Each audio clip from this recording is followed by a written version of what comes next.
Yo, time to get back to the Fusion. So you've seen it run, seen it drive around the block. Now I'll catch you up. I painted the trans tunnel covers as you've seen, and I installed them yesterday. That's looking really good. Grip tape, tablet's been in there for a while.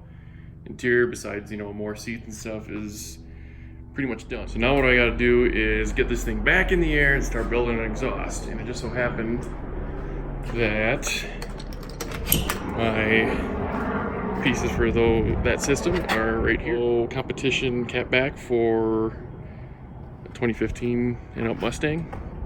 I'm gonna make work, and some miscellaneous pipes because I gotta connect the thing to the headers, which is gonna be a real treat. And I'll show you how I'm gonna route that as I go. What you doing, Matt? Fusion things. Fusion things, huh?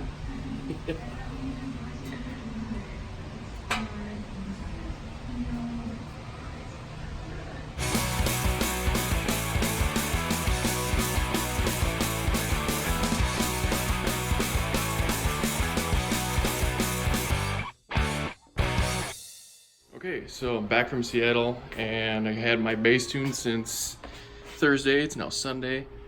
Gonna load that up. Got one from Lund Racing. So I'm gonna put some fresh 91 in there, the best that Arizona offers, and load it on the ECU.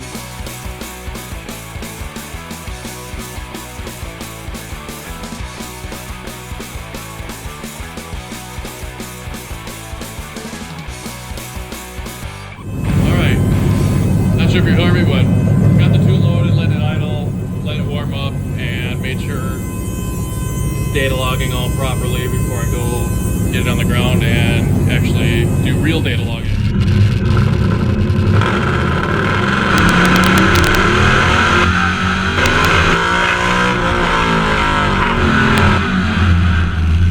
Alright, so yesterday, didn't get a whole lot of footage, but data logging went well. And except for one thing, the springs back here are now settling, and I already wiped off all the rubber that this thing shredded off the side of the tires. So what I'm gonna do now is I got a revised tune, and I'm gonna raise this thing up a little bit for the time being, because I really like how it looks. And my buddy Max let me borrow a fender roller, so I don't have time today to roll the fenders, but I want to raise it up so it doesn't tear this tire up any more than it already has. So in order to even adjust those coils, I would have had to detach like sway link and the shock mount, which I don't have time for, so I ended up rolling the fenders anyway. First time I've ever doing this, because usually my stuff doesn't fit all hot boy like this. So chip some paint, which you can almost see in this video, but it should give me enough clearance for now until I can work on it a little better. So alright, second data log done. I still have a bunch of rubbing, so I'm gonna have to bring that up or choose a different tire size, but it's running pretty good so far.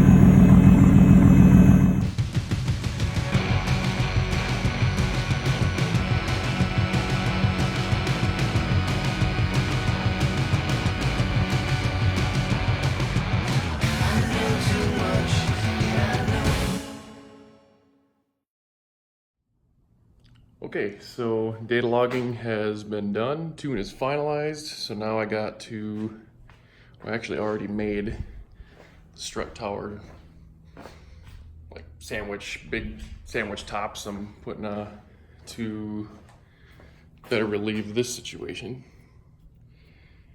So that won't take long, I'll just bolt on, just have to support the wheel. And also got one more seat. I'm still trying to find a solution for the rear seats.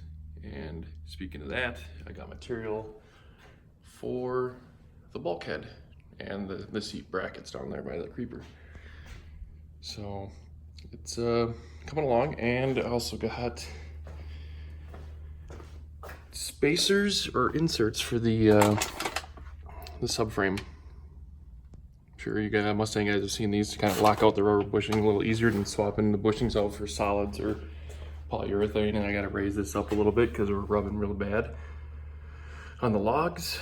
So, and I got a 355 diff coming very soon, so I'm going to swap that out, get a little better out of the hole with this thing. It's still pretty damn quick, even with the 315 gears, but I think for drift, it'll be much better. Yeah, I think for anything, because the transmission ratios in that 6-speed are real tall, especially first gear.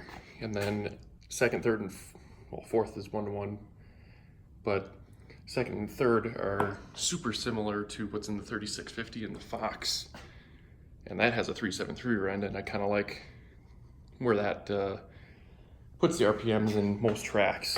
So another reason I bought a whole diff was because the 315 differential, the actual carrier, you can't put just a ring and pinion in it. For whatever reason, they made a different carrier. So it was cheaper for me to buy a whole center section. It was like $450 shipped, eBay, Wade's Motorsports. So yeah, that should be here in a few days, and I got a little bit of work to do before that gets there, and I'm gonna need some IRS parts, which I'll probably be shopping for next week.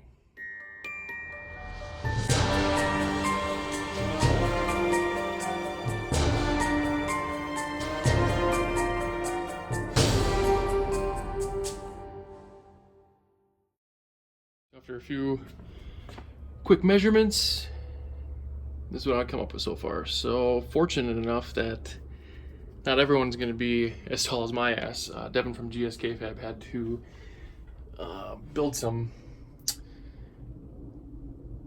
way better brackets and some creative stuff going on there to move that seat. You can see where that's where the stock seat bolts in the front. So what I'm going to do is something a lot more simple and a little more feasible for my skills. Got these base plates and happened to find some bolts at work.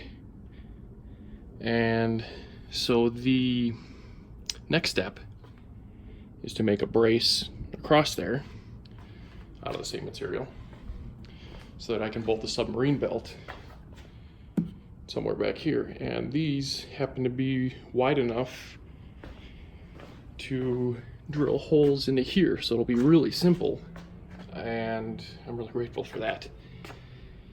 So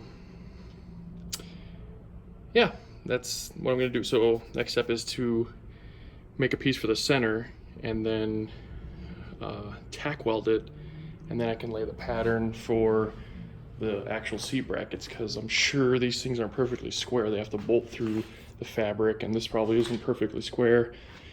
May or may not be, but it's always good to kind of build it this way. I think it's kind of hard to measure everything out, build it, and then hope it works. So far so good. Speaking of diffs, this showed up just now.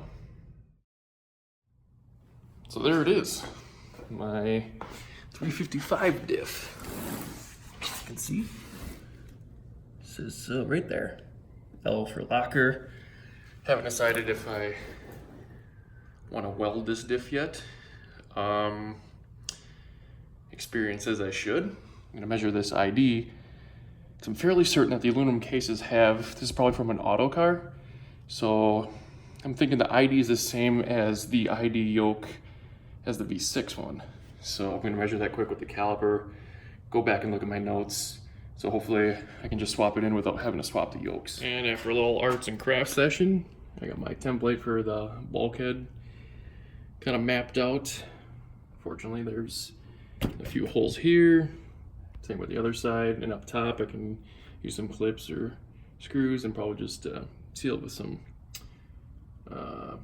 aluminum tape or whatever. So it will be two pieces, since my sheet of aluminum is 4 by 4 feet, and this is definitely wider than 4 feet, so yeah.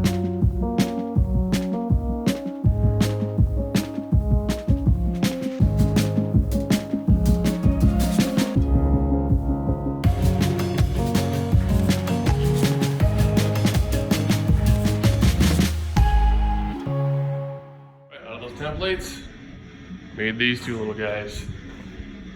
So now I just gotta drill them, and the top of that package tray area, or the top of what was the back seats, is angled a little bit. So once I bolt them in, I'm gonna have to kind of break this corner just a little bit to get like 3 or 4 degrees so this sits where I want it to. So there's a whole mess of parts, and probably can't see, but there's an item missing in the center there. guy. 315's out. 355's going in. Gonna crack that thing open tomorrow. Throw some beads in there, weld it, so it's drift ready. The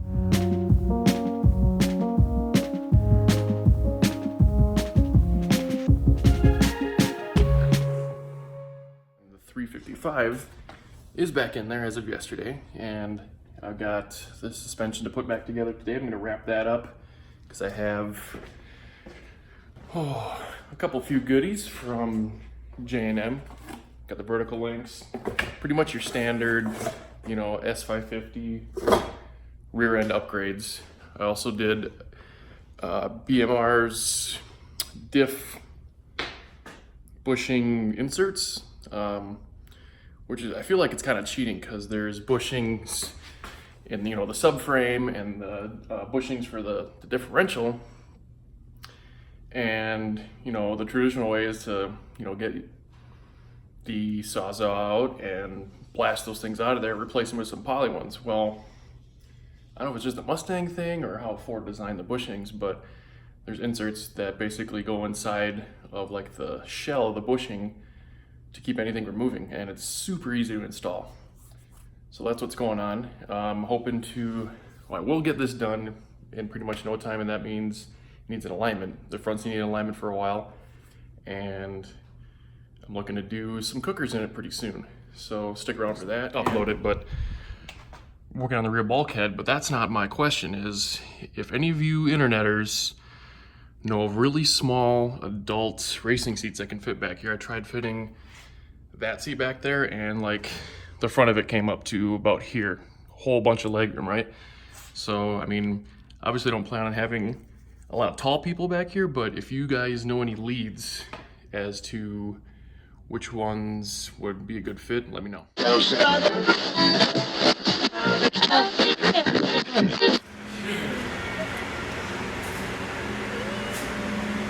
of fluff.